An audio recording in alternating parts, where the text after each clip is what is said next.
Hello friends, ஒரு நிமிஷமாக பண்ணக்கூடிய தயிர் பச்சடி ஒன்று பார்க்கலாமா? சீரக தயிர் பச்சடி.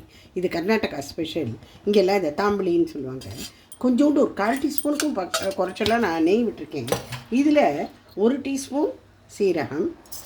நீங்கள் எவ்வளவு குவான்டிட்டி பண்ணுறீங்கிறத பொறுத்து இருக்குது. கொஞ்சம் நிறையா போட்டுக்கணுன்னா போட்டுக்கோங்க. கொஞ்சம் சீரகம், கொஞ்சம் மிளகு. இதை நெய்யில் அப்படியே வறுத்துனுட்டு தேங்காயோடு வச்சு அரைச்சிடணும். அவ்வளோதான். இதை படுத்துடலாம். இதில் ஒரு 4 ஸ்பூன் போல் தேங்காய் போட்டுக்குங்க. கொஞ்சம் உப்பையும் போட்டுண்டு கொஞ்சம் ஜலத்தை விட்டுண்டு இதை அரைச்சிடலாம். கொஞ்சம் உப்பை போட்டுண்டு ஜலத்தை விட்டுட்டு இதை அரைச்சிடலாம். இப்போ அரைச்சதை ஒரு கிண்ணத்தில் போட்டுடலாம்.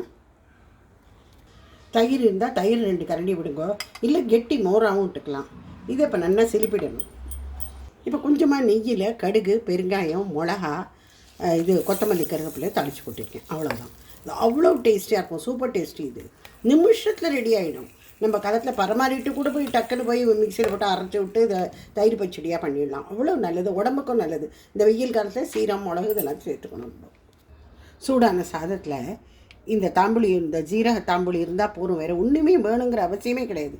சாதத்தில் கொஞ்சம் நெய்யை விட்டுட்டு இதை போட்டு பசங்க சாப்பிட்டோம்னா அவ்வளோ டேஸ்டியாக இருக்கும்.